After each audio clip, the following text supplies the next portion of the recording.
Happy Thursday. Happy Timbip Live. We are back. I'm live. I'm alive. And things are going great. I don't know why I'm whispering. That's just the energy that I came in with, even though I'm good. I'm not like tired or anything, I guess. Just ready to go. Ready to get at it. Just got out of the shower. Been a week. Been a long week.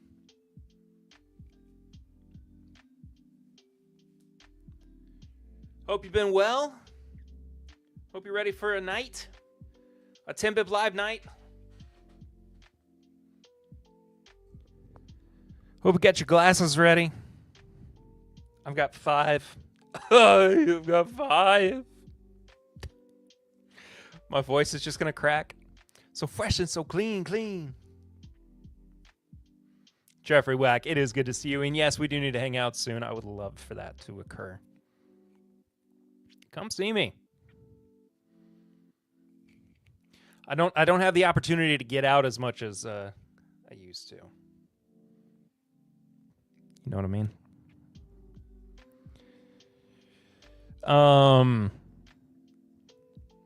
Brett Venato is in here. Or is in here. Good to see you too, man. And Mr. Kyle Whippert, who is early for once. And actually, I'm a little bit early too. I didn't let the music play as long. I was just ready to go, man. Have you had this weird sickness that's been going around? It hit me like a truck 2 days ago. I think I'm on the mend, though. I have not, luckily, been sick. I have not been sick this week.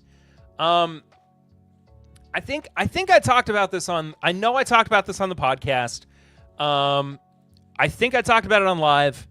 A few weeks ago,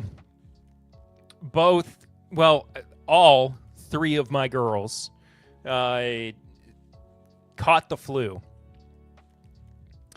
And I somehow avoided it. I don't know how. It just completely missed me. Even though I was around all 3 of them, breathing the same air, but I guess I was just away enough from them. Like I stayed in my office enough that I just never caught it.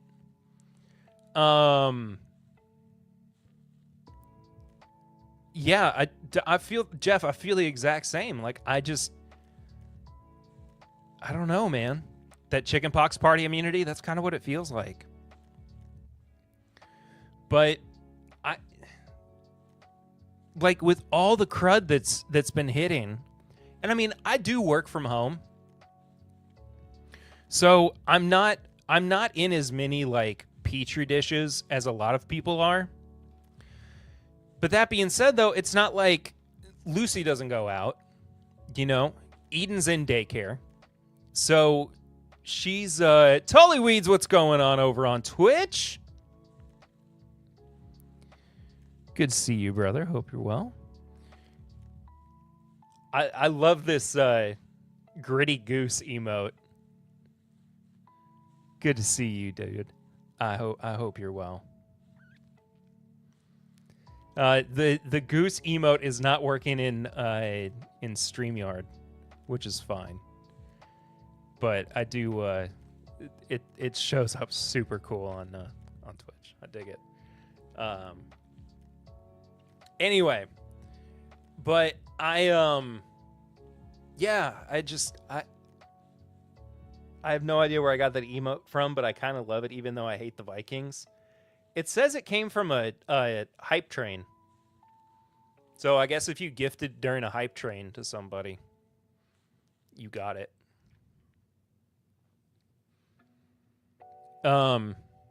Yeah, I've avoided being sick, knock on Formica or whatever. Luckily, and hopefully it'll just keep staying that way. You know what I mean? We'll find out.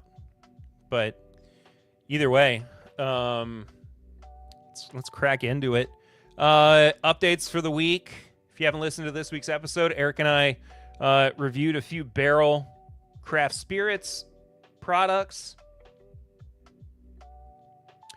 We're going to be interviewing their founder, Joe Beatrice, on Friday for next week's episode. So tune in for that. Very excited for it. Trying to think what else.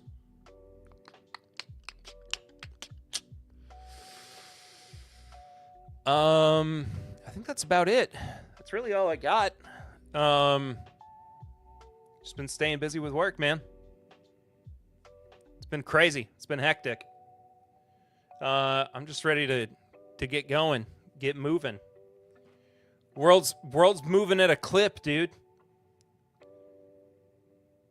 First we've got tariffs in place, and then we don't have tariffs in place, and who knows what's going to happen. Prices are going to go up. Prices aren't going to go up. It's going to go. They're going to go up. The thing is, they're going to go up. We'll talk a little bit about that. I know we've discussed it a little bit, but there's some aspects of it that we hadn't really discussed before.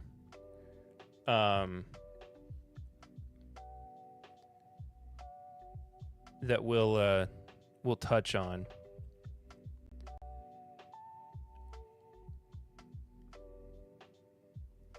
But we'll get there. We'll talk about a couple new releases as well. Least favorite riffs, tariffs.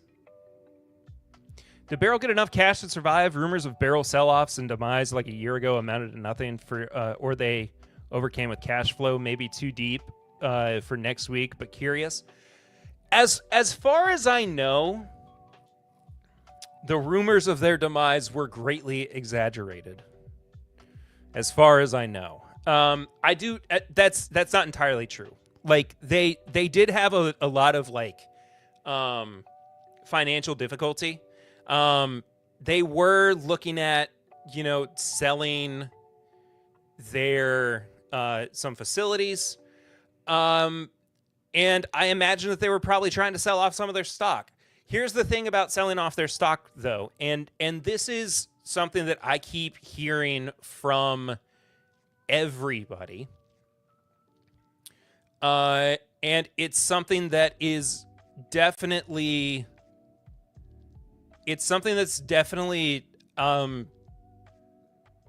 noticeable and not entirely. It's not like a hidden. It's a pretty poorly kept secret, I guess. They closed that one facility in the same year they opened it. Yeah, I think that's right. Anyway, what I'm getting at is that right now there is a glut of barrels that are on the market, and so I'm seeing too many people. Also, what's up, Max? I'm seeing too many people excited because they assume that all the allocated bourbon they can't find will be available again. These folks don't understand at all and seem to refuse to believe reality. It's just not true. That's just absolutely not going to happen. Whether it's because the bourbon boom is starting to slow down or because of tariffs, those things are just not that's incongruous. But anyway, so being a barrel broker right now is so whatever the whatever the opposite of lucrative is, because you've got so many people who are just holding massive amounts of barrels and selling them for dirt cheap. I mean, a very good example is and I've heard this multiple times from different sources, but we keep seeing barrel brokers that have bought stock in these barrels that were like $10, $12, $15,000, and they tried to sell them, and when they went to sell them, there basically was no interest, and so now they're just trying to get rid of them, and when they're getting rid of them, they're selling them for ridiculous money, like $2,000 or $3,000 or $4,000. So there are, I mean, and it's crazy. It's crazy. So there's a lot of people who are just floundering right now as barrel brokers. And, you know, part of it is because the market is cooling down. Part of it is because a lot of these distillers, these new distillers too, are investing less in barrels that are produced by somebody else, and they're investing more in their own distillate, seeing that it's, you know, more lucrative for them to rest something that they have actually created, because people see that as more, valuable to their brand. But on the flip side of that too, you do have some businesses, some companies that bought so much stock, so many barrels, and then they went under, and they are also trying to sell off their stock.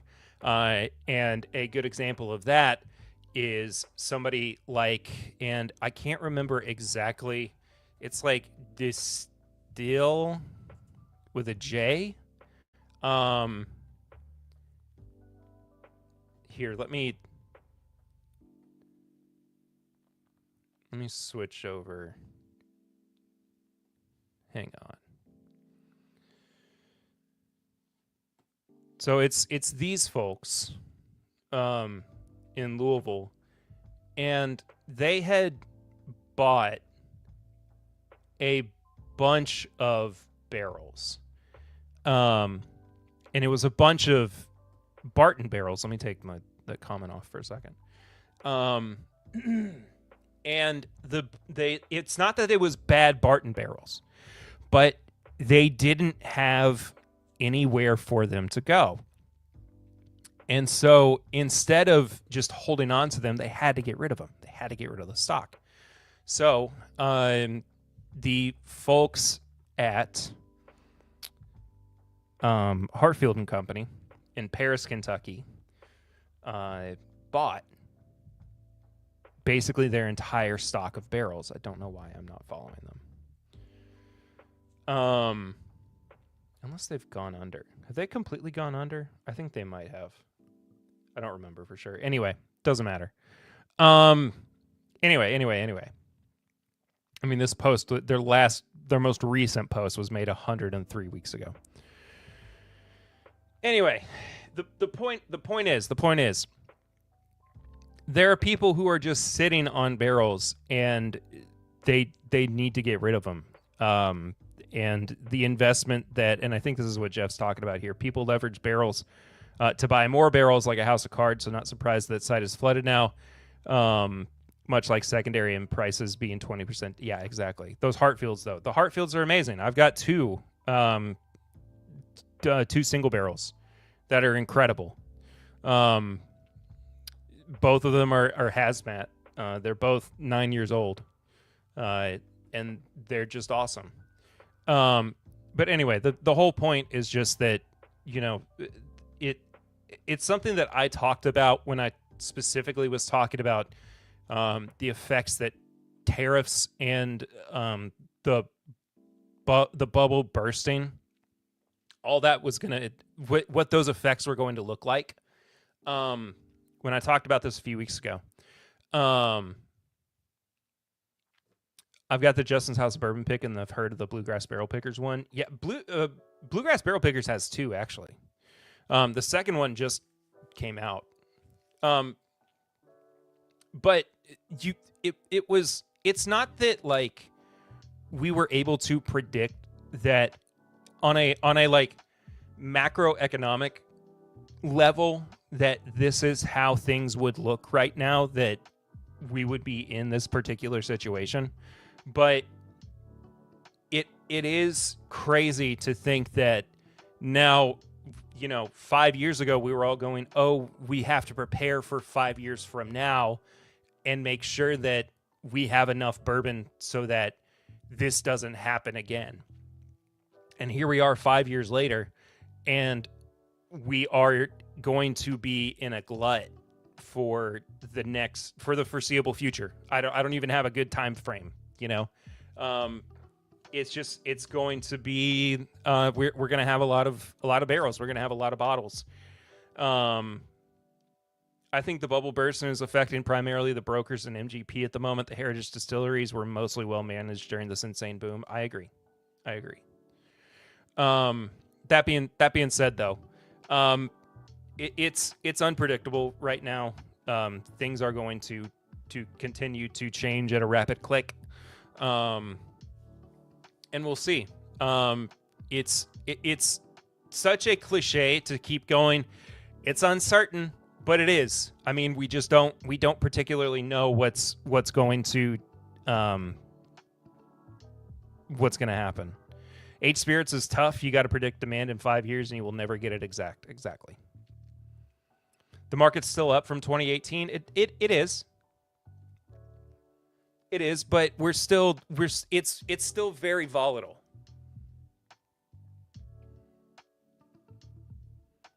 And people are still unsure about what their relationship with alcohol is right now as well. The consumers won't feel the benefits for 5 years. They also are not aware that that's how it works either. But the general consumer doesn't understand that. When you have people who say, well, why is there no Blantons? Why is there no whatever? Why can't I just go get more of it? And you have to do the age-old, well, the best thing about bourbon and the worst thing about bourbon is that it's not made overnight. When you have to go through that diatribe every single time that they bring that up, it's clear that they just don't get it. They don't get it. And you can only skew to the lowest common denominator. MGP may have to hit a point. They have to release their own product. Absolutely. What are y'all up to? It's my last week abroad. What does everyone want me to bring home? Tony Bag of Donuts. I hope you are well.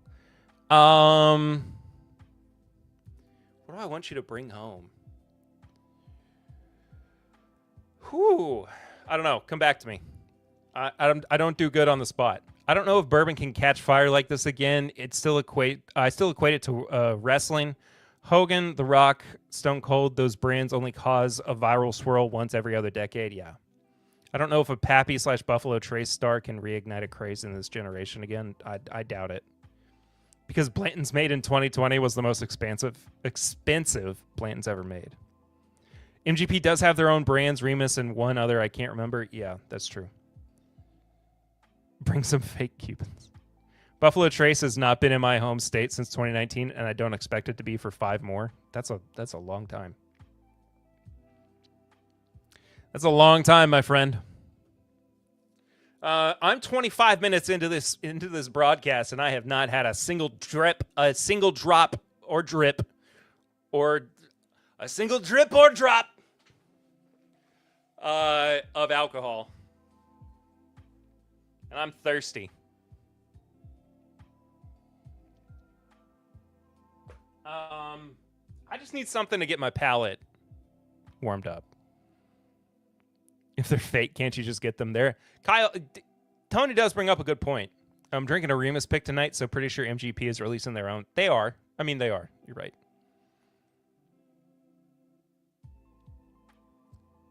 Ohio has all the Weller you want, but no Buffalo Trace. With all this MGP on the market, why isn't there a consistent 10-year mainstay MGP product? I don't know. Have I had Horse Soldier tenure yet? I have not. I would love to, though.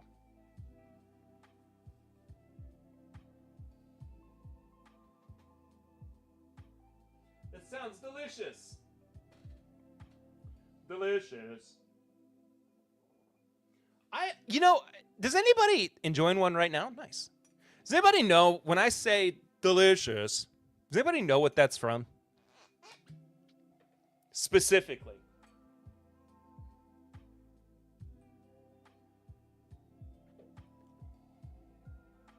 I saw that at Liquor Barn the other day and considered snagging one. Oh, dadgummit. I was just at Liquor Barn.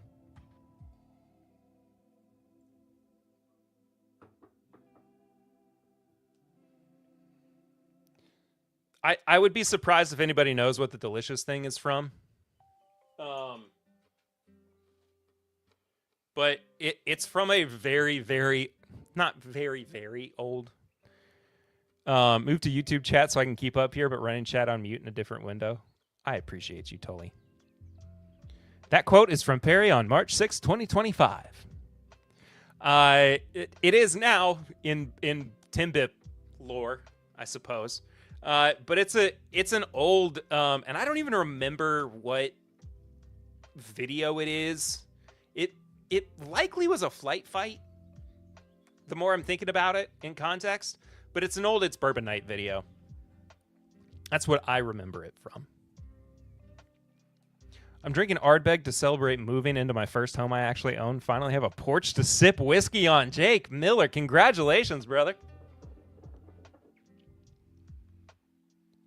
Turkey 101 to say congratulations, my friend. Just needed a little something to get the palate warmed up. Funny enough, tonight I'm sipping on some tequila.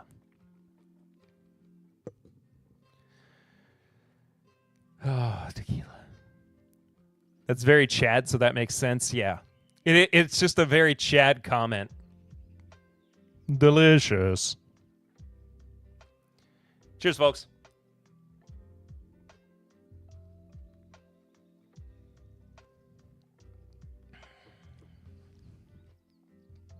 Woo!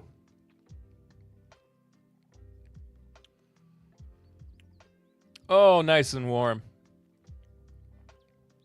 Nice and warm in the belly. I love bourbon. Bourbon, bourbon, bourbon. Let's make Anchorman jokes and misquote it 20 years after the movie came out. Holy Moses. Stocked up on Turkey 101 a couple weeks ago. Local store had handles on sale for $25 a piece. I'm buying 4. That's crazy. That's insane. Oh my God! There's a fire sale! It burns! Amazing grace.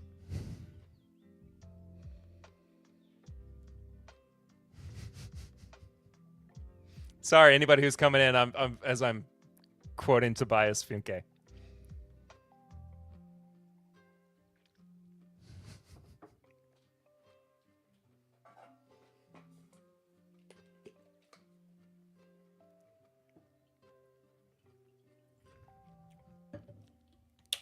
All right. Just needed a little something. I needed to warm my palate up. That's all. That's all I needed.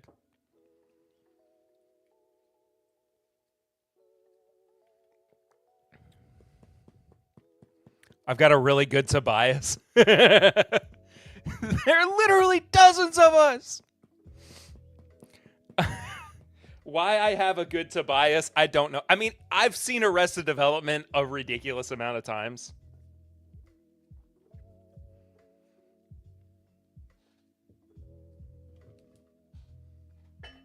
So, it could be that. I've not been too happy with Turkey 101 since the bottle changed. The whiskey tastes different. I could see that.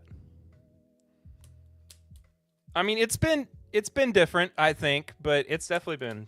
I still think it's good. but it's not the exact. It's not it. Yeah, the flavor profile has been a little weird. Now I know that I have. I never watched the final season. Somehow, I've been thinking about that recently. I would, if you didn't like season 4 of Arrested Development. We're gonna take a little brief aside here so I can talk about Arrested Development, one of my favorite shows of all time. If you didn't like season 4 because of how different it was, you would probably like season 5 a little bit better because it's a little bit more streamlined. I'm not saying that you would like it better content-wise, and that's as much as I'm going to leave it at because I don't want to spoil it. That's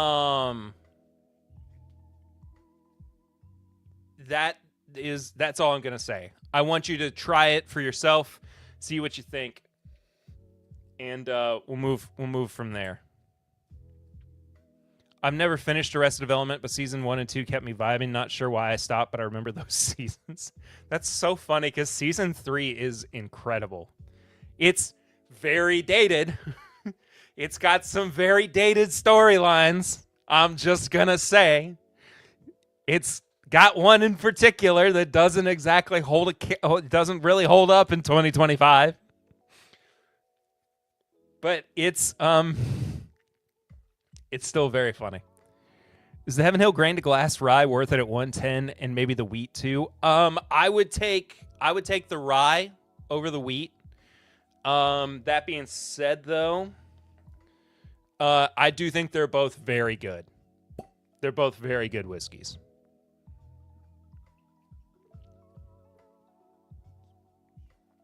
Now, I know that I've got a bottle around here somewhere of just regular Basil Hayden. I don't know where it is, though. I didn't particularly do a whole lot of looking for it.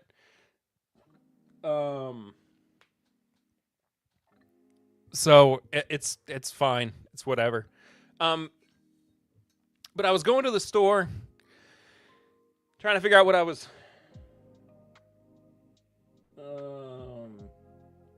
It's awesome. More weirdness happening every day. Trying to figure out what I was going to do for tonight's stream.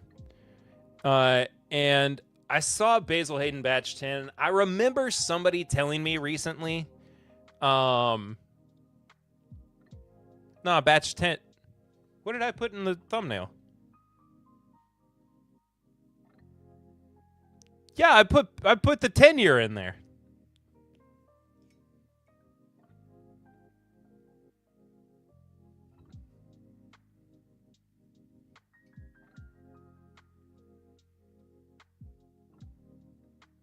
Season 3 is insane. Okay, so yeah, so you have seen season 3. Anyway, so I saw this on the shelf and I thought, I've got a few other 10-year-old bourbons that I may as well drink on tonight. And I wanted to do that. So we will I wanted to try this for the first time. See what it's all about.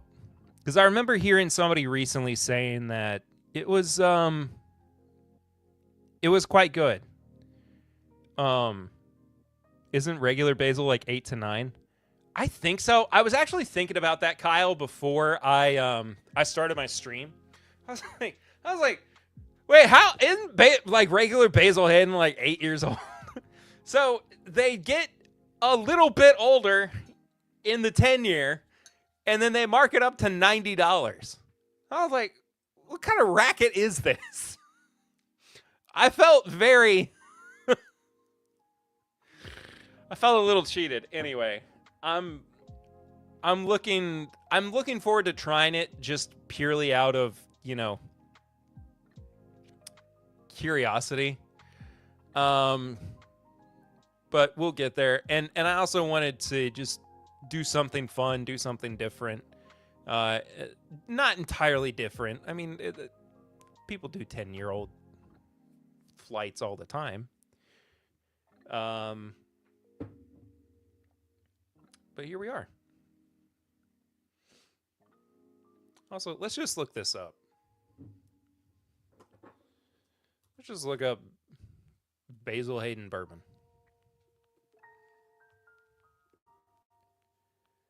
Bing, bing, bing, bing, bing, bing. Bing, bing, bing, bing, bing, bing.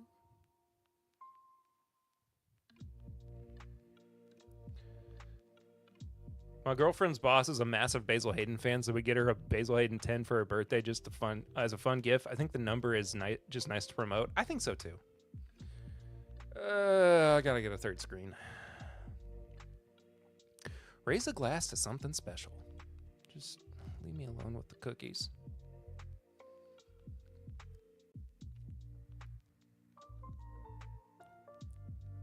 There's nothing like that first sip of Basil Hayden or any sip that follows. Can we please just... Okay, how about this? I know that this is just going to tell... No. Okay, this is saying 8-year. I don't want to go by the... Some of it's saying, like, those are other stores. So roughly 8. Originally it was 8 years, but in 2014 the age statement changed to artfully age. So, who's to say, man? I used to say it, it used to say it on the OG paper label.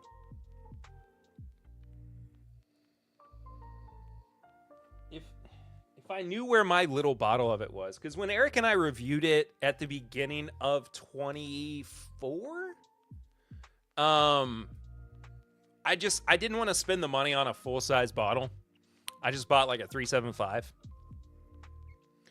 And if I had it nearby, I would, or if I knew where it was. I mean, obviously it's got to be here somewhere. I'm assuming, unless I left it with Eric. I will be very honest with you. Off the rip, it does not smell like it's 10 years old. And as with any Basil Hayden product, the proof is killing it.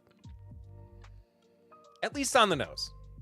Understandable, I wouldn't want to spend that much on Old Basil either. OGD Master Brain. Yeah.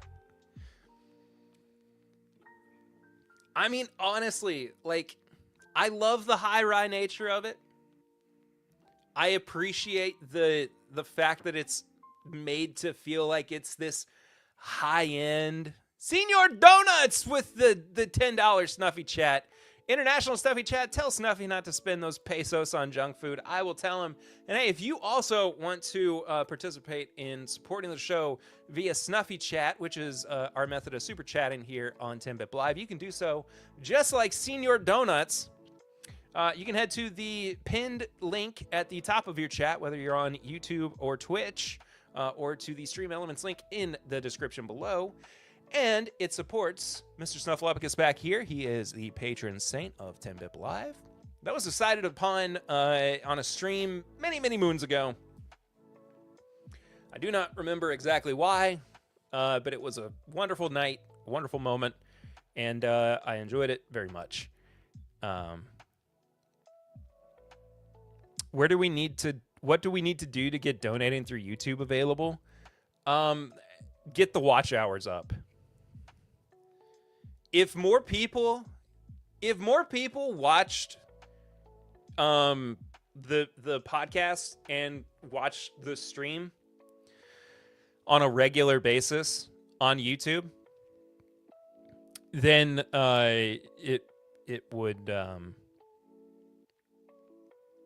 we would be able to do it here. I remember we all crashed Kyle and Aaron's stream, and all the comments about Snuffy was hilarious. Oh, yeah. It was a great night. Don Nishida, hope you're well. Good to see you, brother. Challenge accepted. Hey, man. If y'all can do it. This is one of those things. Okay? Where I have just kind of resigned myself to the fact that it's just probably not going to happen. And I'm sorry. I'm sorry that I always have to be like, hey, here's how we do super chats. It's different and it's through something else. I really am sorry. And I hate that I have to say it every single week. But it is the only way to do it since YouTube has such strict restrictions. I'm very sorry. Yeah.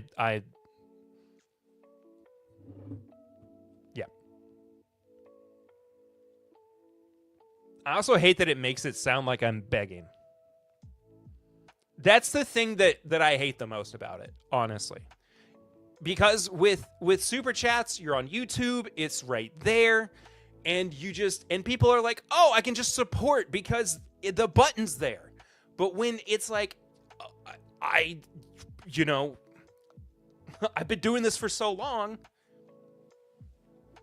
and I have to say, "Hey, you can still do it. There's just a little workaround."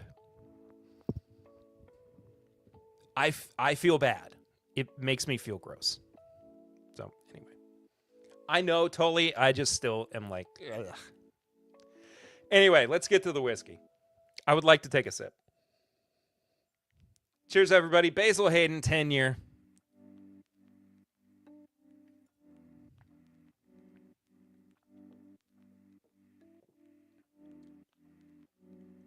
You weren't begging. I sent it unprompted. I know. How dope is little dude from the Bond? He's so fun and found a way to match your all's energy the entire podcast. Dude, Logan was awesome. I absolutely enjoyed the crap out of having Logan on the show. And you're right, he did match our energy in a way that I was not anticipating. And I appreciate any time, like, when I was setting up the interview, when I was setting up the opportunity for him to be on the show, I immediately was like, I want him to, I want to make it an interview, but I also want it to be more interactive. Like, I want him to feel like he's there as a part of the whole experience. And he was, and he jumped on board for it, and it was great, man. It was so much fun. And you're right, he felt like he slotted in for the entire thing. And Eric and I agreed we want to do more stuff like that. It's doing pretty marginally well on YouTube. I wish it would do I wish it would do a little bit better numbers wise on the podcast side of things, but that's just me being nitpicky.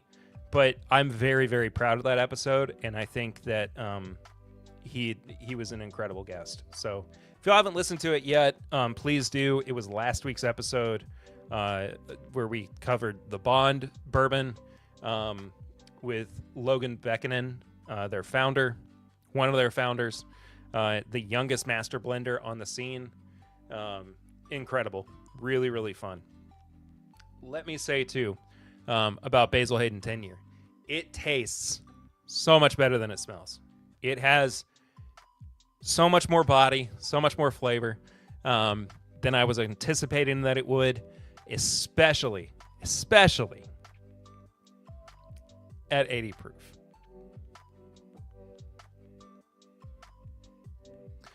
If we RSS feed the podcast from Patreon to another app, do you see those stream shows and the numbers? Do you mean like the uncut? Like the answer is no. The answer is no. But I like, yeah, that stuff doesn't count towards the podcast numbers, like the actual downloads. Which is it's fine. Like I don't it's not that, it's honestly not that big a deal. We do the Patreon stuff, like it's to me, it's in addition to, and like it's in addition to, and also, you know, a bonus for everybody who listens to the main episode. And you know, I'm not expecting everybody who listens to the uncut, the early stuff, for the podcast, to go and listen to like the full edited version of the podcast as well. There's absolutely no reason for you to double up on that. That's crazy. But it doesn't count towards downloads. It's two separate RSS feeds. But it's not that big a deal. Yeah. Don't worry about it. It's okay.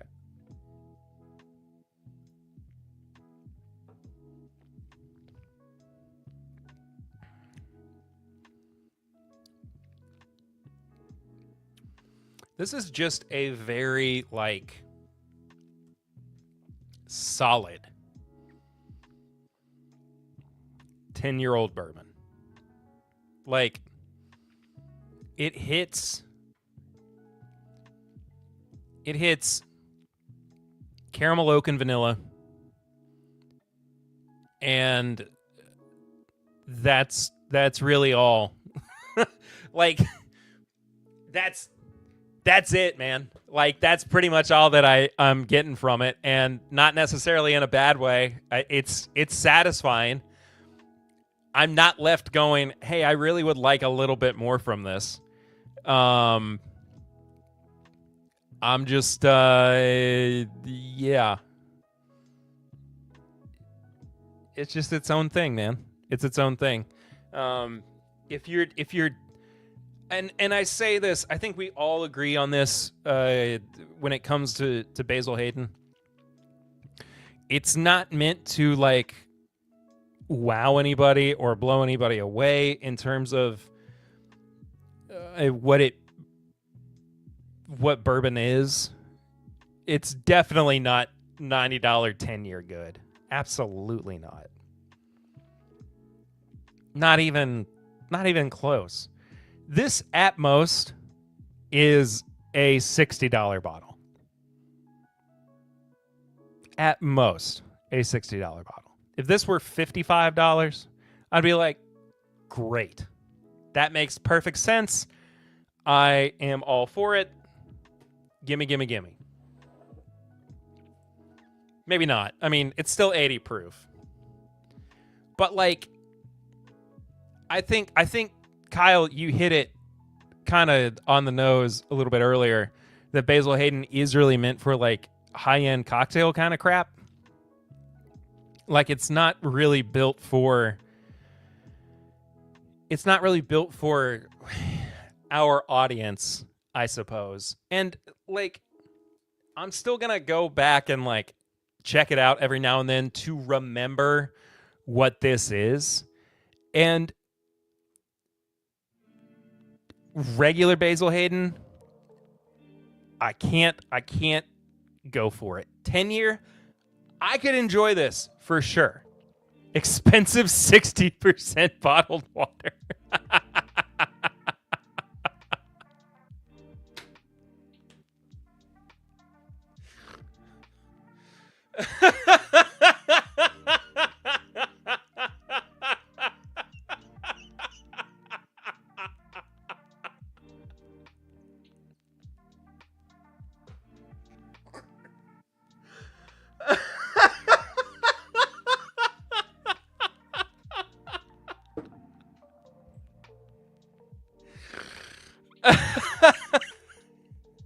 Who tainted my Evian?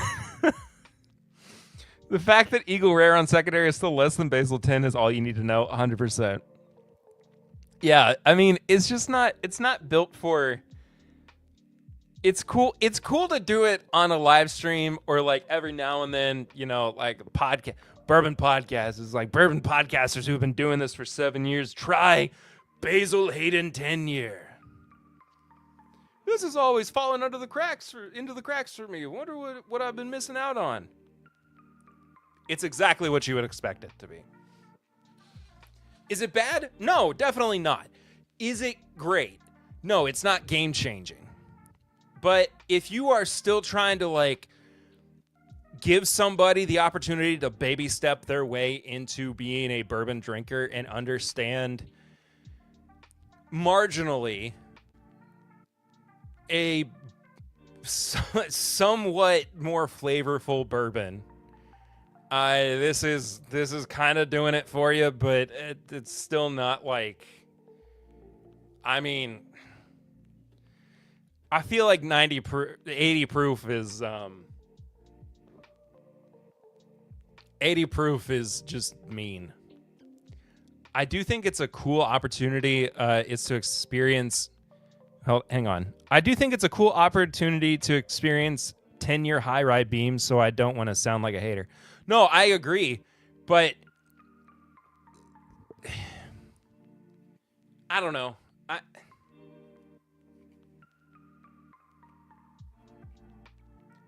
Yeah. I think if you leave it at that, you're kind of underselling what it is, but you have to give it some of the caveats of like, it's still $90 and it's still 80 proof. Maybe if I dehydrate it, I can give it a little bit more proof. I don't know. Either way though, not bad, not great, overpriced for sure. But that's Basil Hayden, man. Basil Hayden's overpriced. Immediately, I'm thinking that I want to try this. Sorry for the grammar. Oh, dude, it's all good. I'm good at interpreting. I want to, first of all, compare this to Bullet 10-year.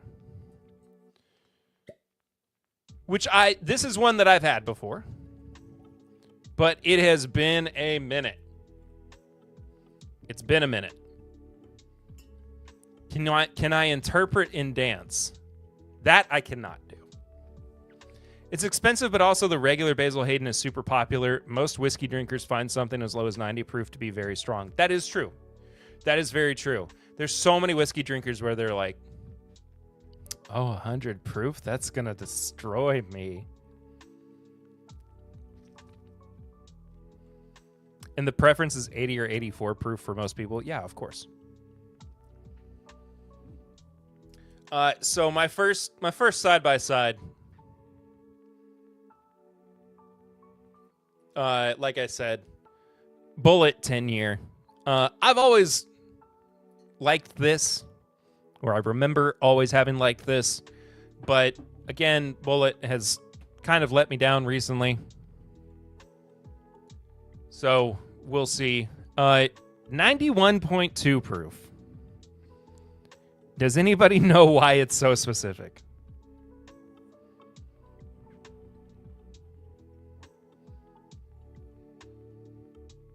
From select barrels aged longer for a character that's rich, deep, and smooth. Oops. Rich, deep, and smooth, y'all.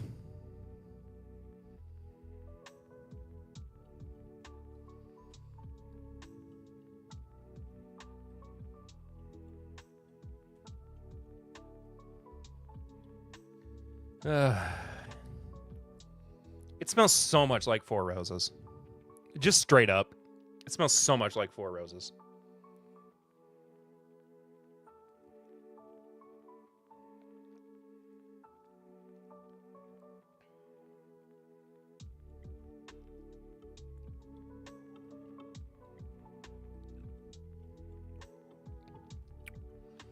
There is no way that has less flavor than the Basil Hayden. There is no way that is flatter than an 80 proof Basil Hayden.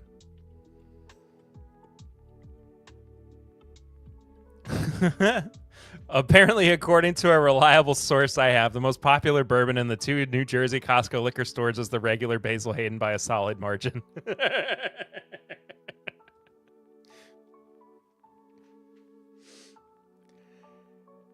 Max, I'm not going to inquire any further. I trust you.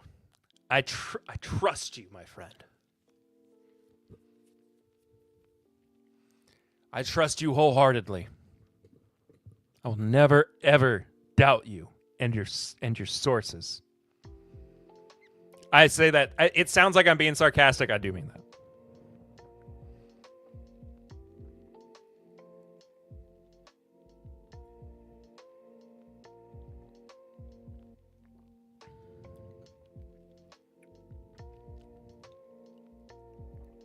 Dog. I asked a friend who knows one of the buyers because he works for Costco in Seattle. Rich, Deep, and Smooth was the name of my high school boy band. Joe the Sample Guy. Good to see you, brother. I hope you're well.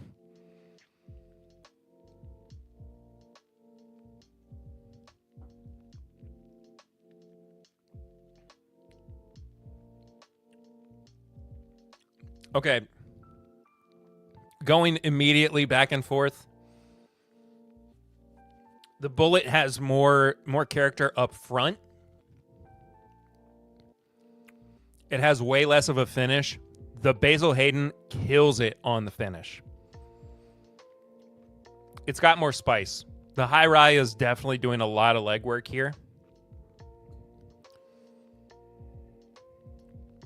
Never thought I'd see the day when I would say that I would prefer a Basil Hayden product over a Bullet. The mouthfeel might be a little bit better on the Bullet. I just put in a question with a friend that worked for Total Wine here in Minnesota and now at a locally owned store to see what was the best-selling bourbon. I mean, while we're doing this, let's just ask...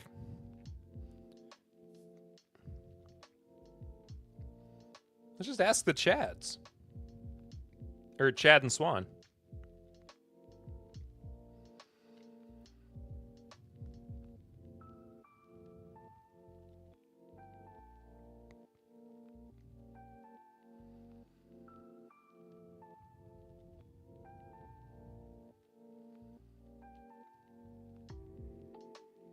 Chade. Sorry, yeah, Chade. Bullet 10 must be primarily ease then. I think it might be, yeah. Extra crispy. Extra crispy.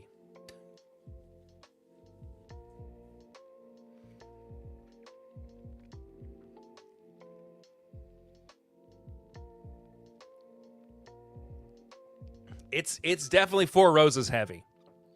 There's no way that it's not.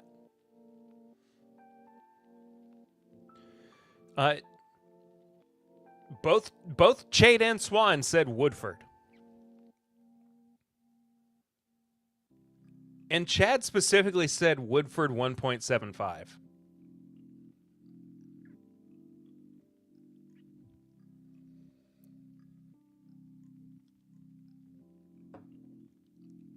Followed by Makers.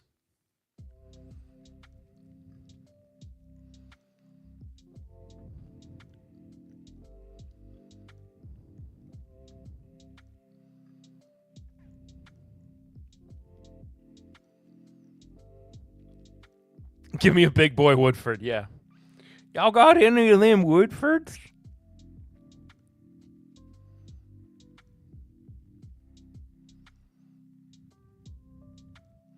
I've actually got, I just put that, in my group message.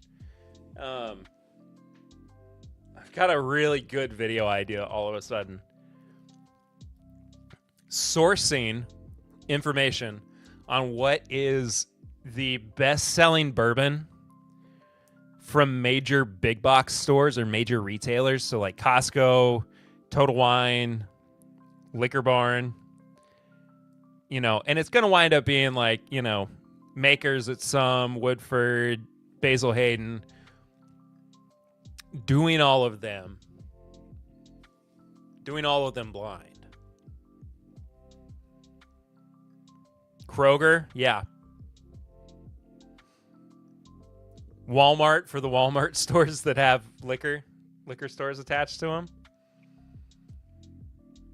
Kentucky Gentleman, yeah. I'm sure it depends on where the store is too, for sure. Total Wine's best selling is Chestnut Farms. It's just like Blanton's. That's fair.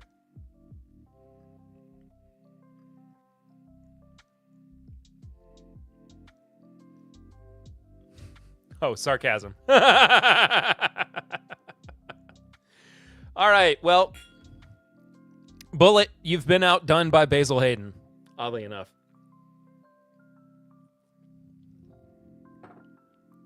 Back to the depths, Cretin.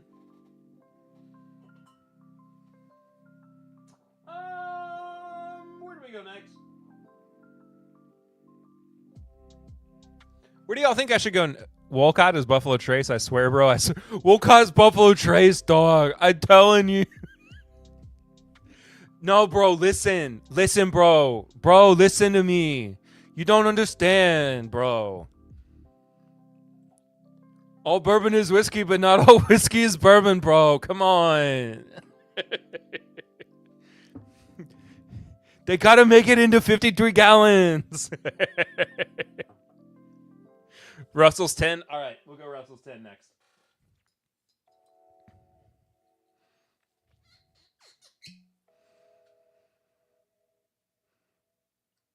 It's gotta be made with that limestone filtered water, or else it doesn't count, bro. Come on.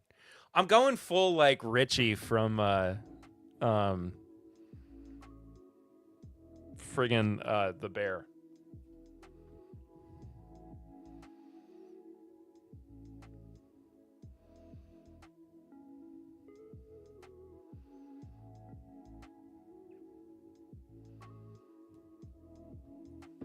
I don't know why it felt like Richie, but it did. You can only make bourbon in Kentucky, bro. Come on, bro. You know.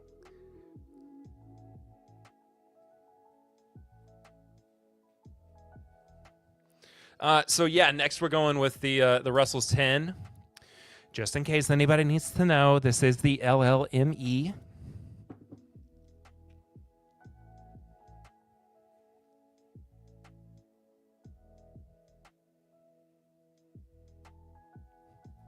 Not the flex on the haters.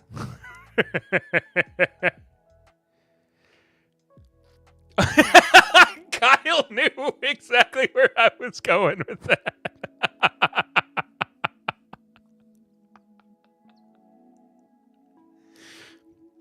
Top selling here in Minnesota for Total Wine is Jim Beam White Label, Jack Daniels, then Knob Creek, and Bullet. He said if it's cheap, it sells the best. I fully believe that. I fully believe that.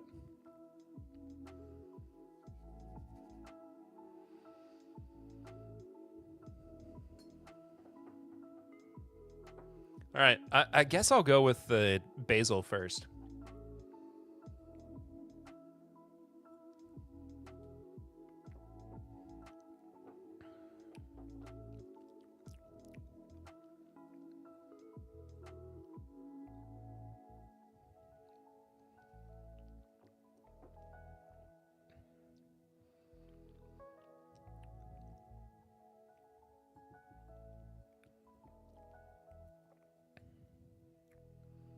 Interesting.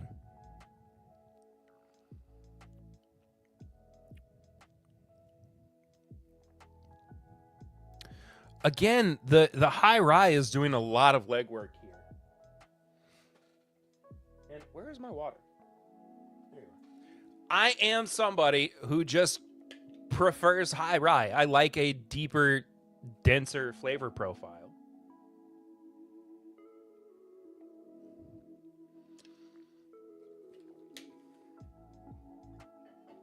Not saying that Basil Hayden is that deep or dense or complex. But it does seem to be doing a little bit more. I'm not even ready to say right off the bat that it's better than the Russells, but it's doing something.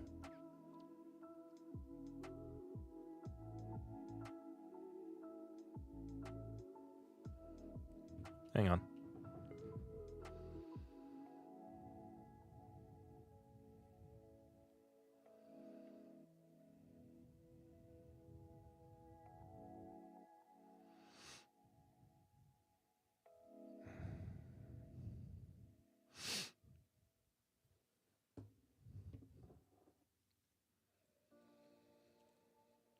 All right. I'm going to switch. I did the basil first and then the Russells. Now I'm going to switch. I'm going to do the Russells and then the basil.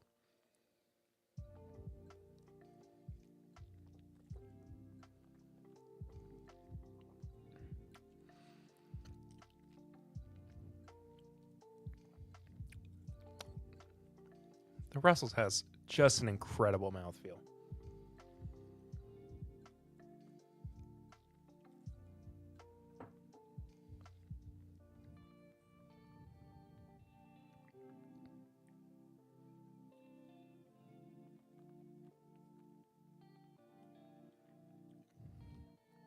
Russells takes it here. No competition. I'm going to say something controversial. I'm sick of people reviewing Beam and knocking it for tasting like Beam. Oh no, it has peanuts. I hate it. Like, duh, bro, it's Beam. Okay, that's my... No, I think that's fair. I think that's completely fair. Do you think, Kyle, you bring up something interesting here.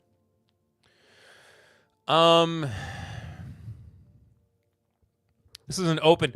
We're going to open up the chat for discussion now. Everybody feel free to input your feelings and your thoughts and your ideas here.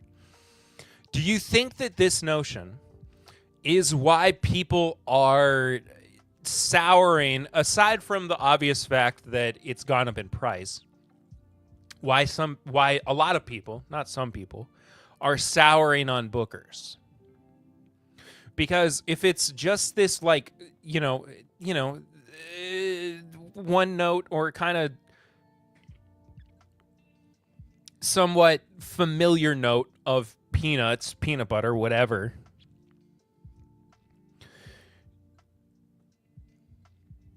is it possible that everybody's like, it's the same old, same old? Also, I'm just gonna buy it. Like, I keep trying to talk myself out of buying, and I keep seeing it, and I'm actually seeing it at a pretty good price too, around me. The Jimmy's batch of Bookers. I think I'm just gonna buy a bottle. I know, Tony, you didn't love it.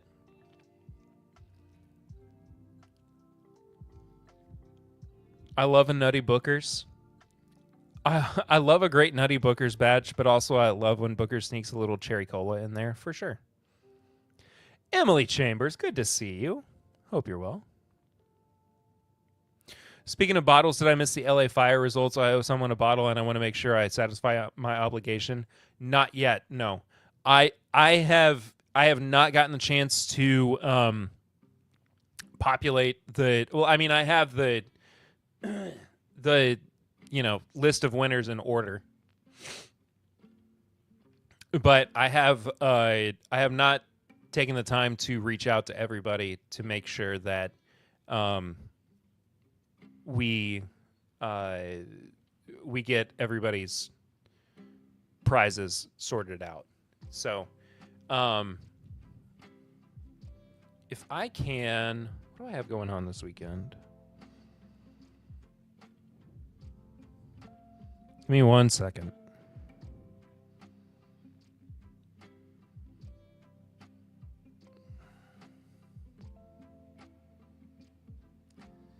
Dog, I didn't realize this weekend was daylight savings time.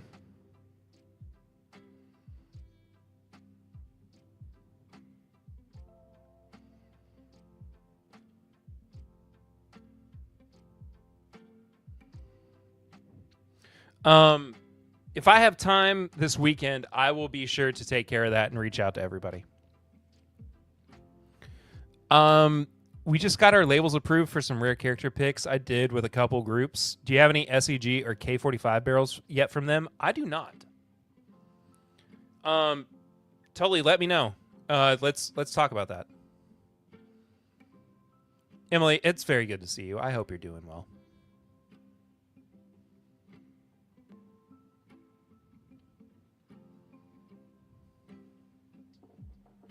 Yeah, Russell's.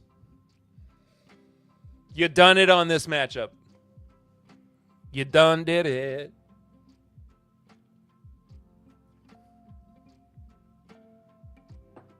No. Once I really sat there. Oh. Once I really sat there with it.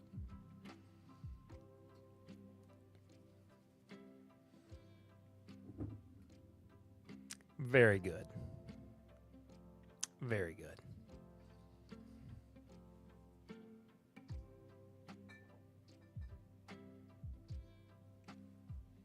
I feel like I need to go with Eagle Rare next.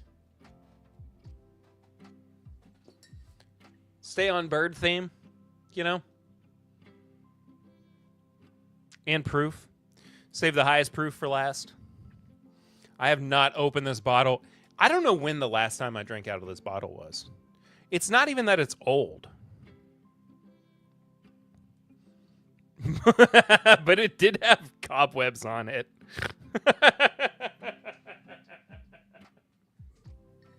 Old enough for there to be cobwebs.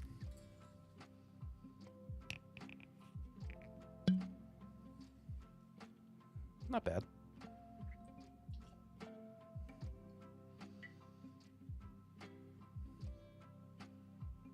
Okay, I'd probably No, Eric and I opened this bottle to review on an episode. I don't remember if we talked about it or not. That's a synthetic cork.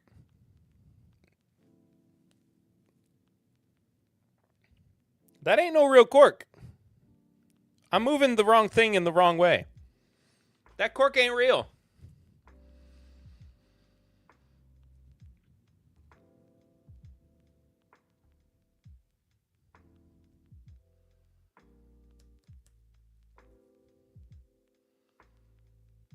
Huh. I could have sworn the Eagle Rare corks were real.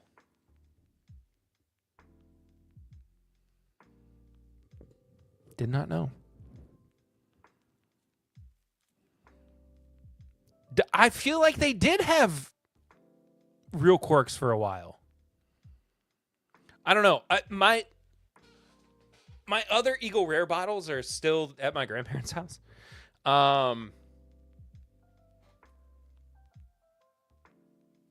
So I could be wrong.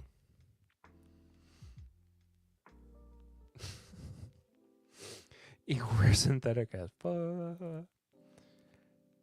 I'll be better after coffee. Everything better with birds. 100%.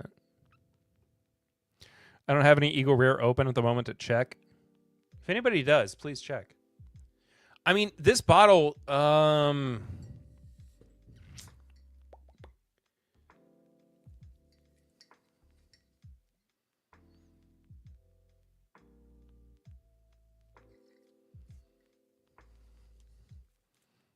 on, laser code.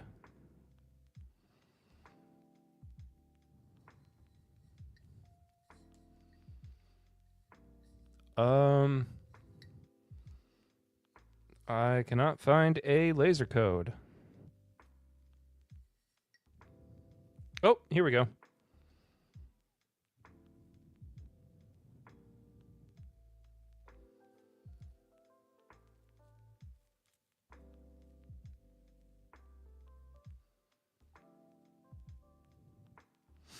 I think 24.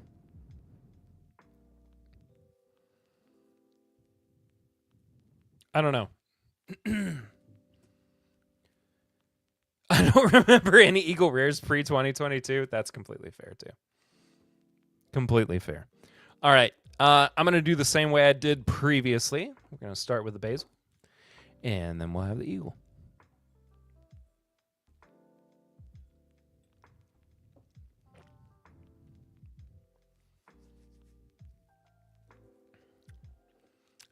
I will say, I am starting to like the Basil a lot more. Again, not like it's going to be my daily drinker or anything. Too expensive and too low proof. But It's not bad. It's definitely not bad.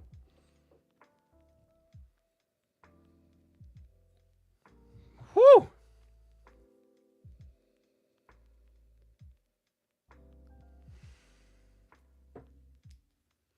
Well, the Eagle Rare wins on the nose.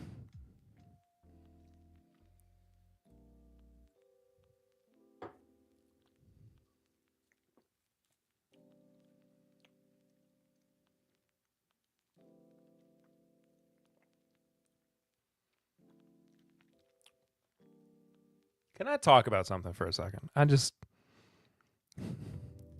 know somebody is going to say, no, you can't. You can't talk about something. It's, you're not allowed to. It's your, Eagle Rare is annoyingly good on the nose. Basil Toast has become my favorite 80 proof bourbon and held up in blinds against other 80 proofers. I haven't had Basil Toast in so long. But it is quite good. I do remember liking it quite a bit. Google says this: Eagle Rare bourbon uses a natural cork, not a synthetic cork. It is typically sealed with a wooden cork. That sounds like AI overview, which is notoriously one of the most unreliable things in the world, my friend. This is definitely a synthetic cork, though. It is veiny. Liar. It was AI overview? Dog, I had a moment earlier today. I was listening to... I didn't say it was correct. I was listening to the news, and I just out loud said to nobody, I am so tired of hearing about AI. It is just filler. It's just filler nonsense at this point. And I'm not talking about like obviously generative AI can be used as generative art, right? Filler art for corporations who are just trying to fill space, who don't want to pay for graphic designers or graphic artists. I need to go grab an ER from the seller and open it to confirm what cork it has. I mean, I'm not going to tell you no. It's Eagle Rare. Also, this is not what I was about to talk about. I'm going to talk about what I was going to talk about in a second. This is a tangent. I'm not even talking about generative AI. What I'm talking about is just this constant like, what am I trying to say? Posturing that we are using AI as the future of this, and we've got AI programming, and there's AI functions for this, that, and the other. And it's like, you're just talking about the way that computers run. Do you not understand? First of all, for the people who complain about AI overtaking things like Siri, that is artificial intelligence. That is something that we have had in our lives for a long time. So shut up about that. B, the way that we understand AI is so nominal in comparison to the way that it actually functions. It is bare bones to the way that it could actually help us in day-to-day life. It could do very menial tasks while we could do things that benefit us in the long run. However, it is being abused in the dumbest of ways. I am so tired of hearing this new operation is going to utilize AI in ways we've never seen before. And it's like, we don't even know what that means yet. There's nothing there. It's so bland. and pointless. It's dumb. Anyway, that's beside the point. It's ruining the way that we operate and the way that we think about things. This newer AI still cannot get past making up stuff that never existed and passing it off as real. As AI gets more common, this will become more and more of an issue and continue making things wrong. Exactly. That is exactly right.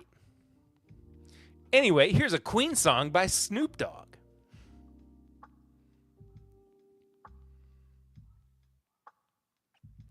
I just watched a couple of reviews. About Eagle Rare. To see all three look to be synthetic. Interesting. What I was going to get at before I lost my mind on my AI tangent. There are times where I have, Maureen, what's going on? I hope you're well. Good to see you. It's been a minute. Very, very good to see you. There are times where I have Buffalo Trace products. And I remind myself of two things. One, why I started drinking and getting into bourbon in the first place. The second thing is that sometimes when things are hyped up, they can deserve the hype. Do I think that there needs to be an overpricing of products? Not necessarily. However, I love Eagle Rare, man. This is a great, great bourbon. Just genuinely love it.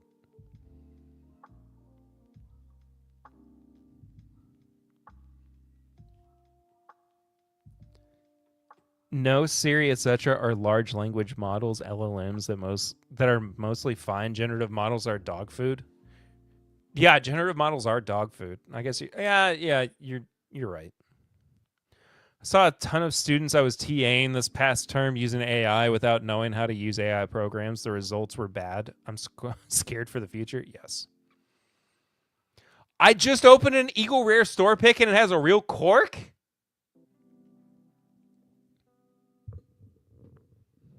The date code says it's from 2019.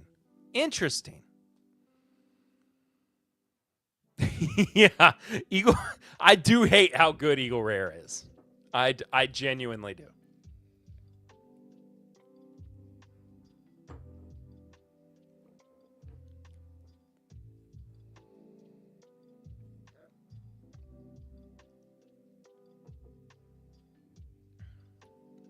The Basil does not fall apart, though. The Basil Hayden does not entirely fall apart. There are qualities of it that still maintain a lot of their good nature, I would say. I don't think that this is a bad bourbon. Every time that I keep coming back to this, I'm like, wow, there's something to this. I just don't want to pay $90 for this bourbon. Especially when this 10-year-old bourbon is available for basically half the price. Not basically, for half the price. What am I talking about?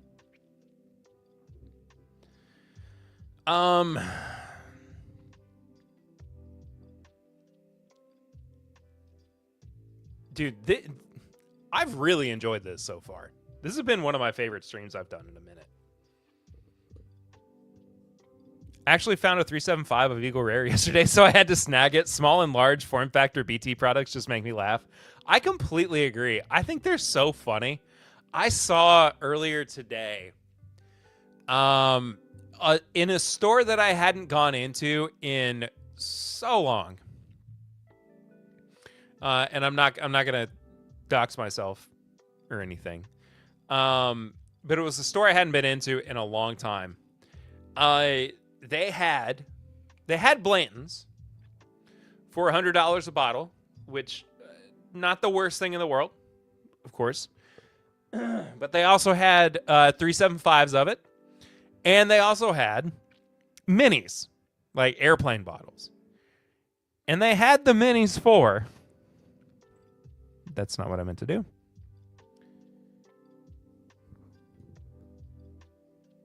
Wait. Was it 10? No, actually, it wasn't that bad. Nope. I'm hitting all the wrong things. I'm sorry. Russian nesting doll Blanton's, yeah. It was only like $10 for a mini. I was kind of impressed. I considered it. I might go back tomorrow. I'm thinking about it. The bottle of Eagle Rare I have is the old label where 10 years is on the back. Did they change the cork with the new label? I mean, this is the new label, and it's got the age on the back as well.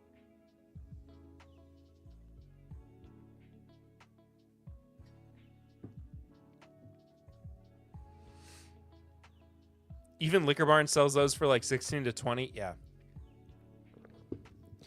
Yeah, this store normally is kind of a mess. And but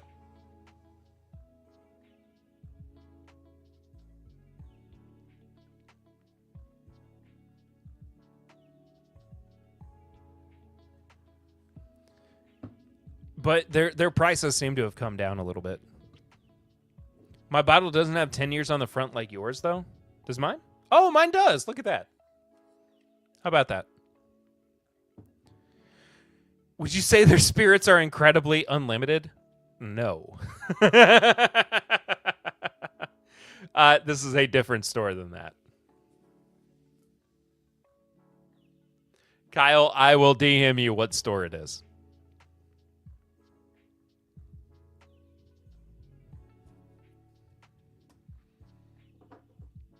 All right.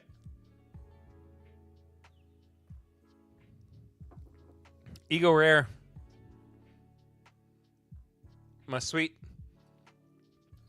little baby. Hey, Papa Ritter's here. Yo, Gabba Gabba.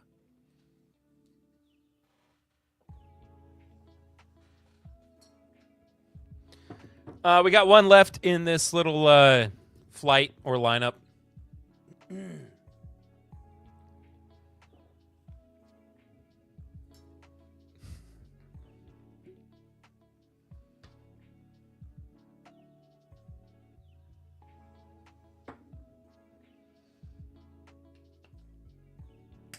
Also, okay, since we're on the subject of corks, what's your prediction on price for Eagle Rare 12? Ooh, what's normal for Eagle Rare?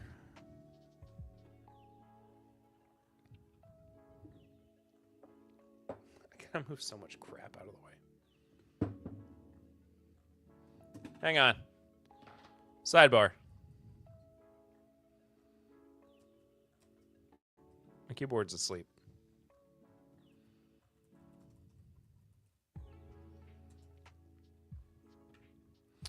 Okay, it's definitely not $90. 45 MSRP, 43 at Buffalo Trace. At 12 years old,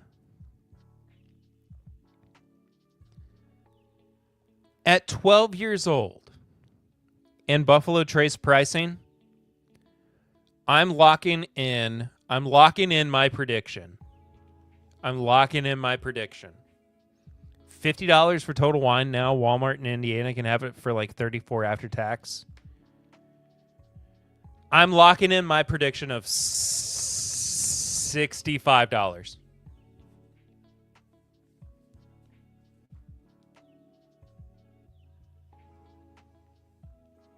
$65.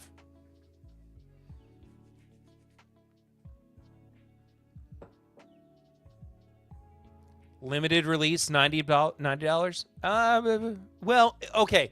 If it's limited, that makes more sense. I thought it was going to be more readily available. So that's why I said 65. If it's limited, it's definitely going to be over 100. I was going to say 50. I think is about MSRP. Now I bet 12. Now 12. I bet will be 120.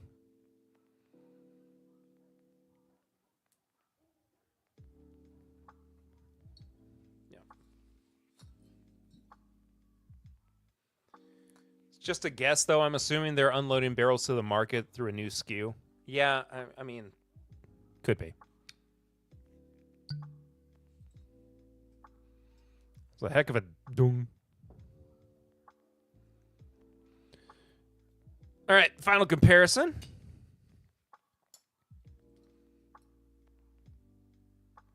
McKenna Bottled and Bond.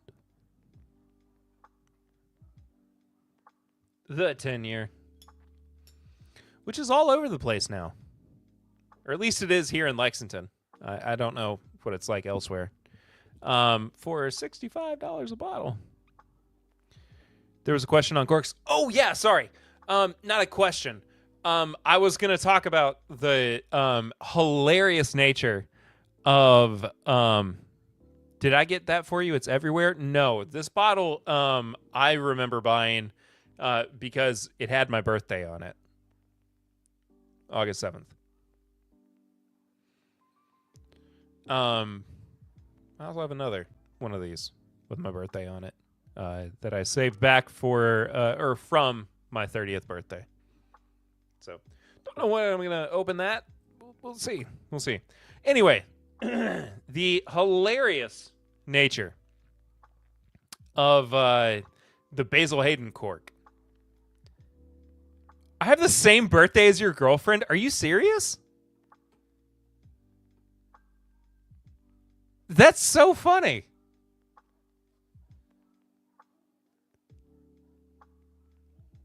Kyle, it's no wonder you and I click. You do have Blanton's with your birthday on it. And a Jack Daniels, too.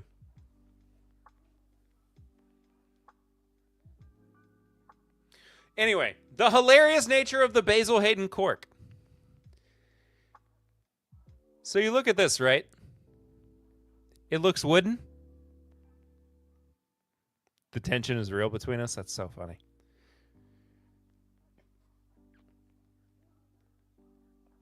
It looks wooden.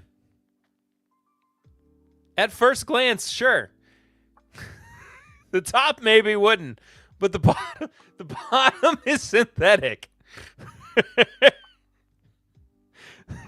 So they got the top part of the cork, or the top part of the stopper is a wooden stopper, and they got a synthetic cork. I feel like if you're going to go for authenticity, now that's what I call art. I'm going to submit this to the MoMA and see if they... It's going to be suspended in a glass case. Anyway, I think this is so funny that they went like halfway and they're like, I don't know. We're going to preserve this for as long as we can.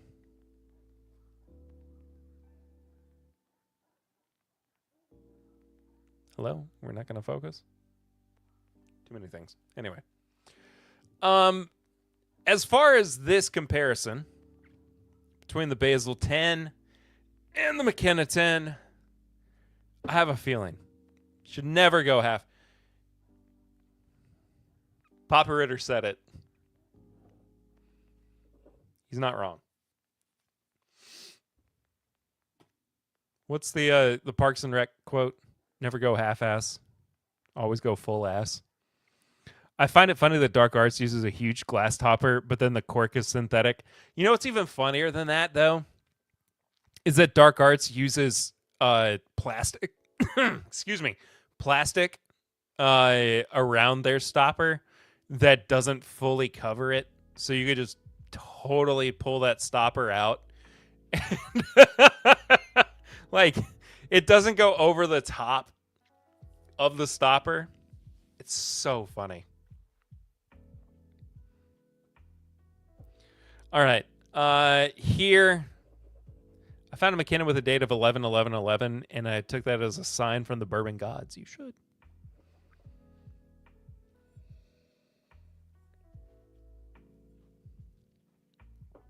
Starting with the Basil, going to the McKenna.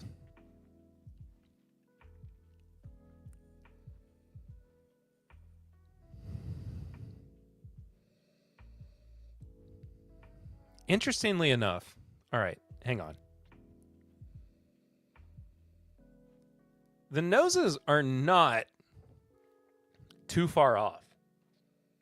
And it makes me wonder, maybe the McKenna, maybe the barrels that went into the McKenna were higher proof. And they had to add more water to it.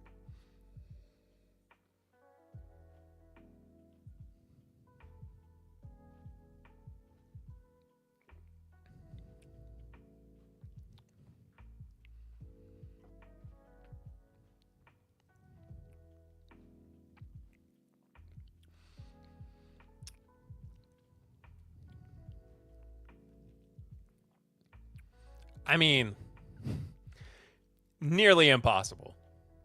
Nearly impossible for the Basil Hayden to win.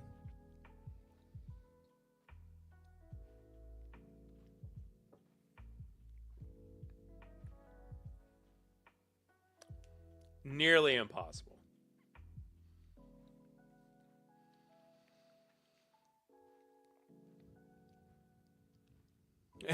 and yet it's not falling completely short. Again, like, even going right back to it immediately after having had the McKenna, there's still quite a bit of life left in it. It's not entirely dead in the water. Is the Basil Hayden lower proof? Yeah, it's 80.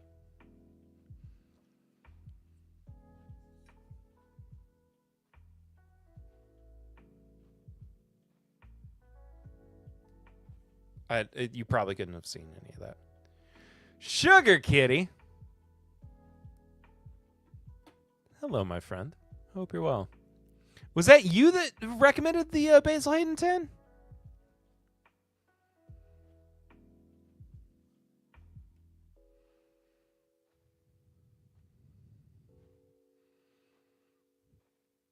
If it was, then thank you very much. I can only remember so many things that happen in my my bourbon periphery.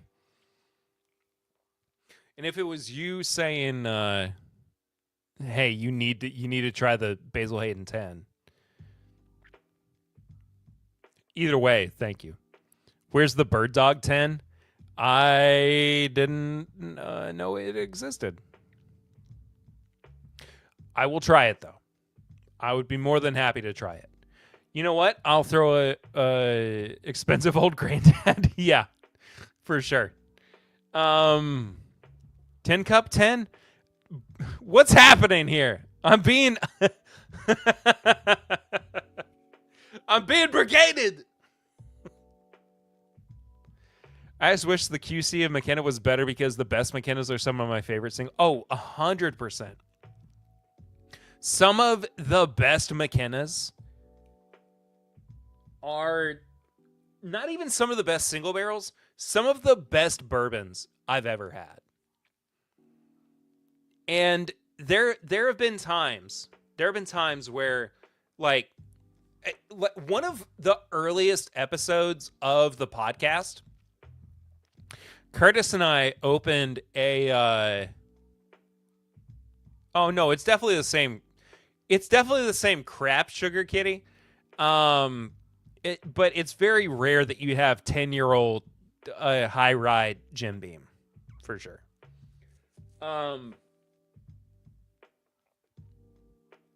OGD 114 is one of my favorite bourbons of all time, hands down. Anyway, there's a very early episode of the podcast where Curtis and I open a bottle of McKenna, and we just both say it's one of the best bourbons we've ever had. And I wish that at that time I had been able to go and get another bottle of it, because it still lives rent free in my brain. It does. It was just incredible. Buy Granddad 114 and you're done. I mean, yeah. This is good. Basil Hayden 10-year is good. It is not $90 good. It will never be $90 good if they raise the proof.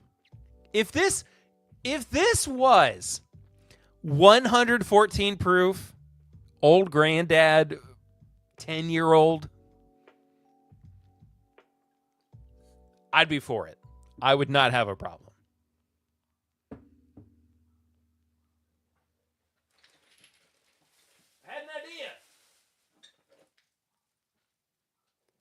Had an idea for another 10-year product. OGD 114 10-year would be a banger. Absolutely. OGD 114 is my go-to for old fashions, and at $23 a bottle, you can't go wrong. 100%. First Henry McKenna 10 I ever had was totally meh. Second one was, this is why it won the big awards. Yeah. If it was 100 proof, I mean, Granddad 114 is 114 proof, though.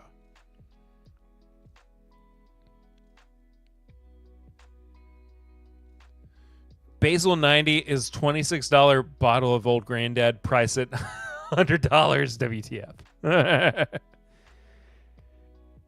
Granddad 116 should have been 114? Because I agree, it should have been 114 proof. But everybody was like, when it first came out, everybody was like, why is it 100? Why is it 100? They're trying to hide something. Nah, I said it. It should be 116. That's funny.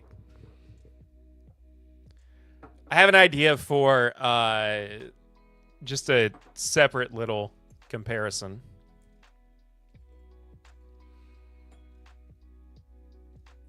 That I hadn't planned originally. I know, but bring the proof up just a little to start and then go bigger. That's fair. That's completely fair. This is not the newest batch of Jack Daniel's 10-year. This is batch 2.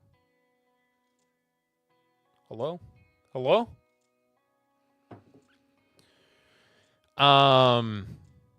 We do have, though, behind me, the newest batches of 10 and 12-year-old Jack Daniels. And the brand new 14-year-old Jack Daniels, which we will be reviewing on the podcast before too long. I'm trying to figure out how to slot it in because we've got stuff that we're going to be doing, as you know, if you listen to the podcast. Yeah, dude, it came in.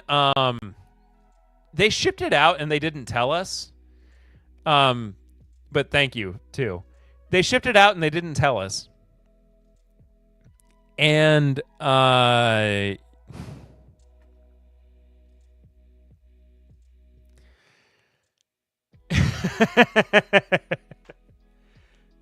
it just kind of showed up on my doorstep the other day.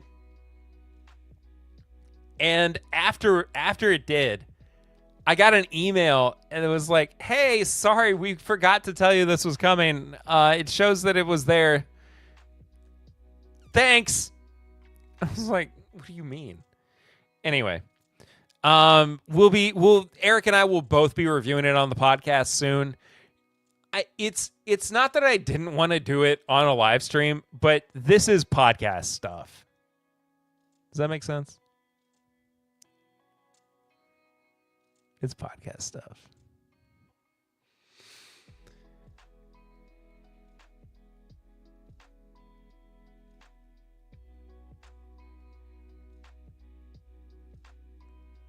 Anyway, stay tuned for that. The 10-year batch 2 was 97 proof.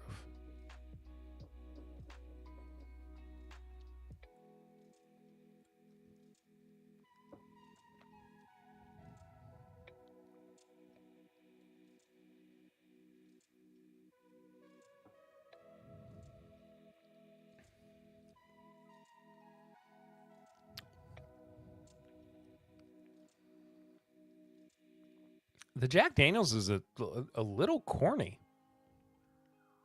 Oddly enough.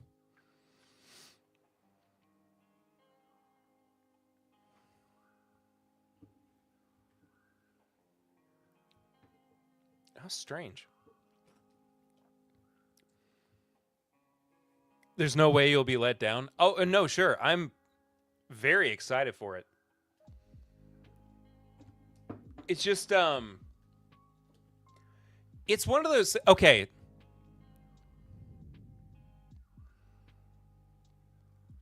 I didn't want to do it on a live stream, so I didn't do it on a live stream. It's not that. It's one of those things where, like, I have to reserve special samples like that for when I'm with Eric and we record for the podcast. Back in the old days,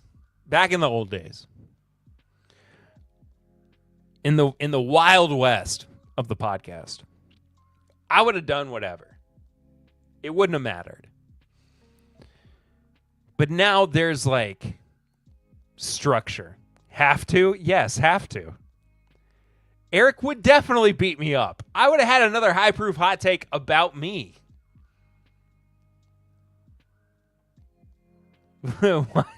Why didn't we do it on the podcast? The Beatles did start that, you're right.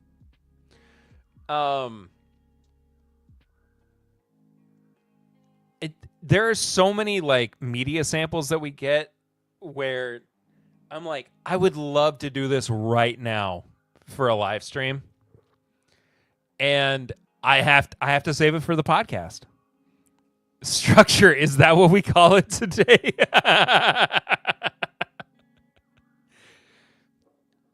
I mean, it's how I feel.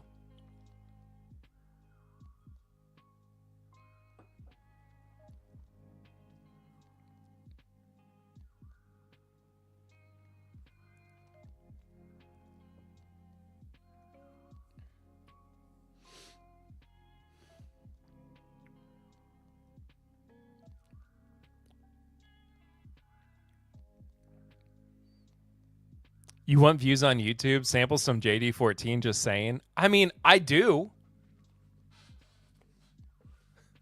I want both things. I'm trying, man. I'm trying. You can do it on the live stream if Eric doesn't know about it. The problem is, it's got the plastic wrap on it. I'm a man of honor. Hot take, if Eric was important, he would be here. Eric's got, hey, man, what?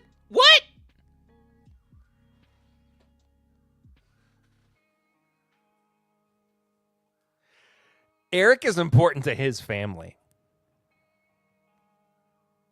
I am fortunate that my family allows me to do this. If Eric doesn't know about it, you can do anything. That's true.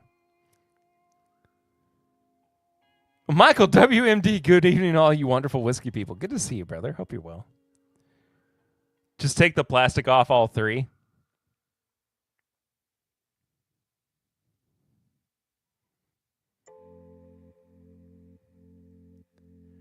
I don't want to be disingenuous though. He would murder me.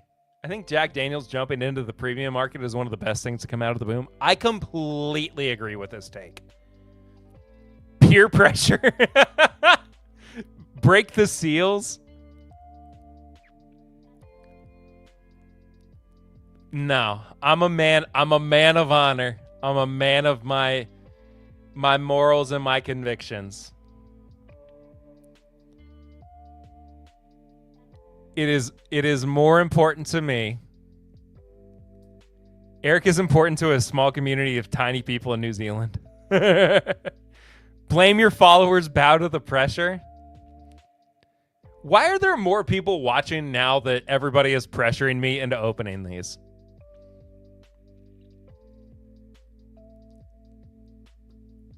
What did you all do? What just happened?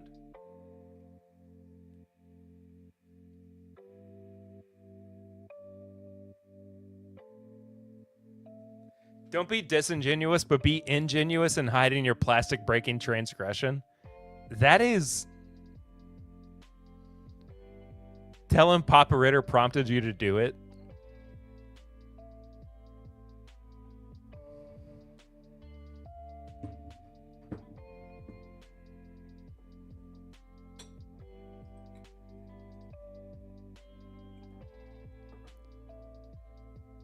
If any of you all, if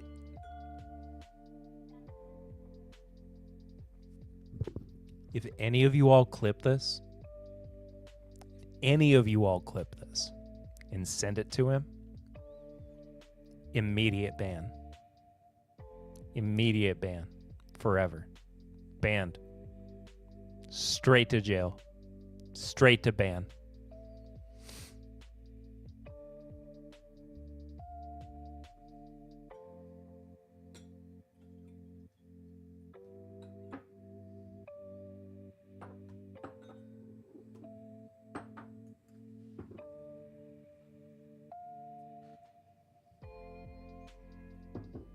I will ban every single one of you.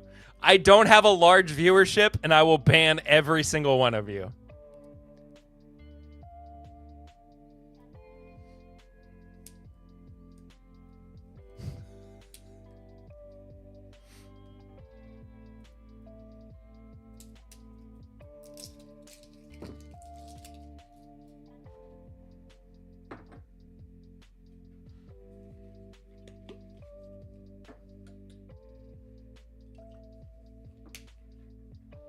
Going to properly every single one of you.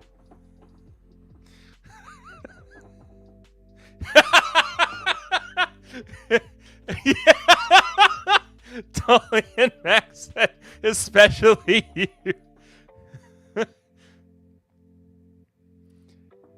On the JD video episode, we all have to publicly apologize to Eric. No. This is our secret. No. It never gets spoken of again.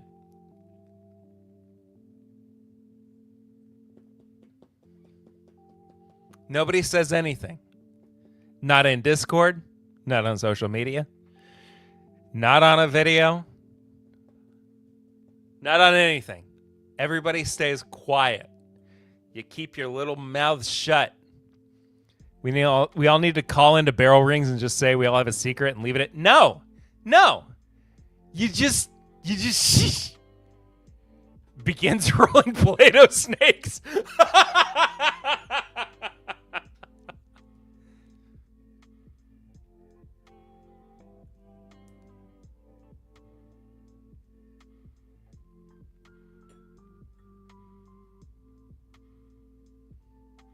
I'm not even pouring that much.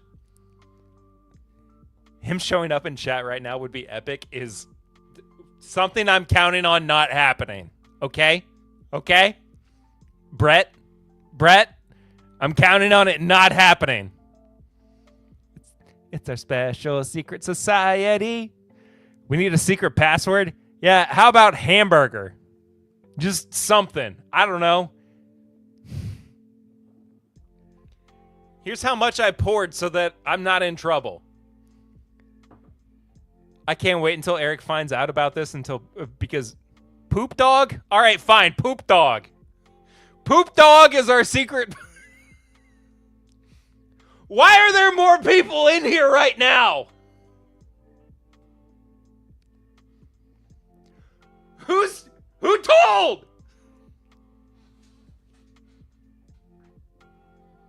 No!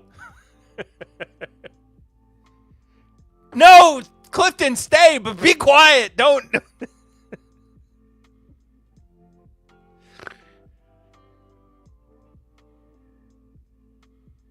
All right, everybody.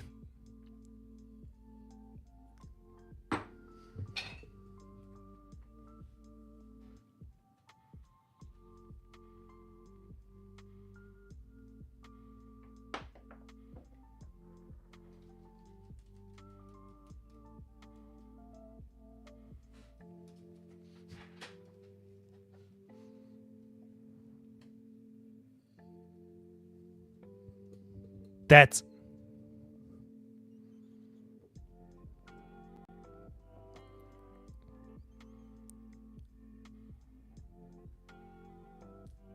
what do you mean? No, I'm not. No, I can't. No. Maureen, I can't pour a bigger sample. No, I can't. Yes, that was my it's great and back away.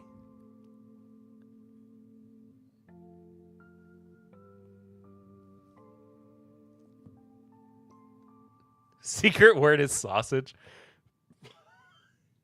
Mike.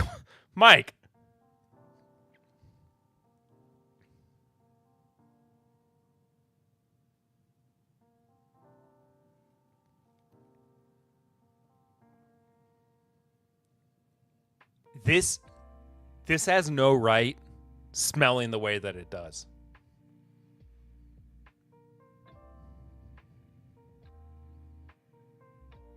Okay.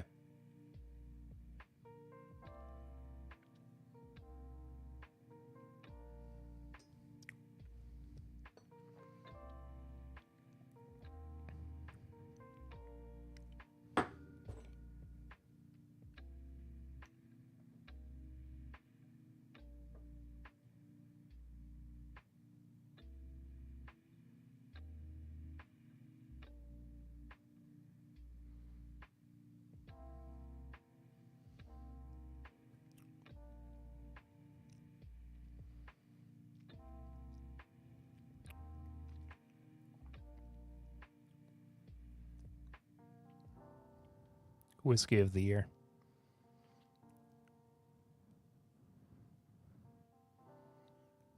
That immediately that immediately is whiskey of the year.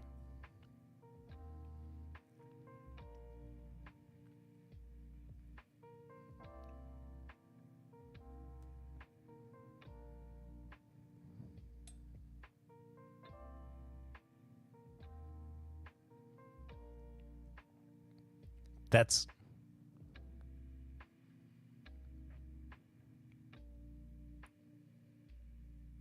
a 20 out of 20.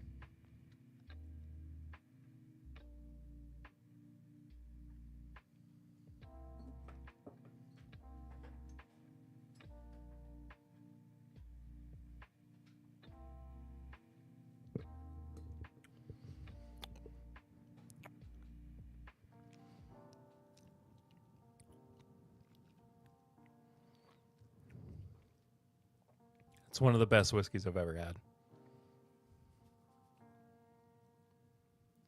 We're reviewing it tomorrow, Papa Ritter. Don't worry. Don't worry. Don't worry. That's unreal.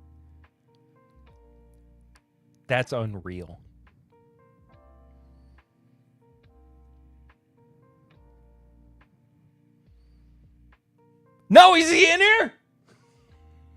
I know he's not in here. I'm joking. Holy Moses, dog.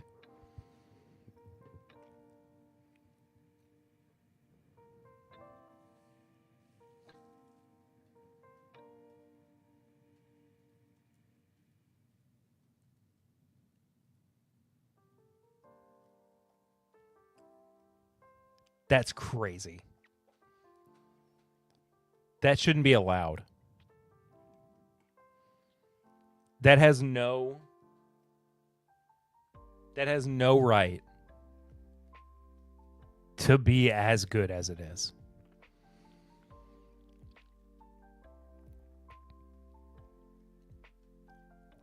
And it's our little secret. All right. Well, on that note, it's been 2 hours.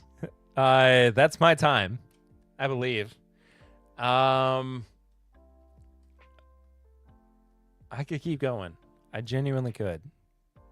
But slap a camel good is exactly right, Papa Ritter. Thank you all so much for watching. Follow the show on social media if you haven't done so already, at My Bourbon Pod. Support the show on Patreon, patreon.com/MyBourbonPodcast for as little as $8 a month. $5 a month gets you bonus content, including early access to each week's podcast. And check out the podcast, too, right here on YouTube. Or if you're on Twitch, head over to YouTube or follow it on your favorite podcast app. This is My Bourbon Podcast. And that about does it. We appreciate you all. And that does it. I love you guys. See you real soon. Until next time, though, I am Perry. This is My Bourbon Podcast. Live, 10-bit live, whatever we call it. I don't know. I'm having a great time. Bye.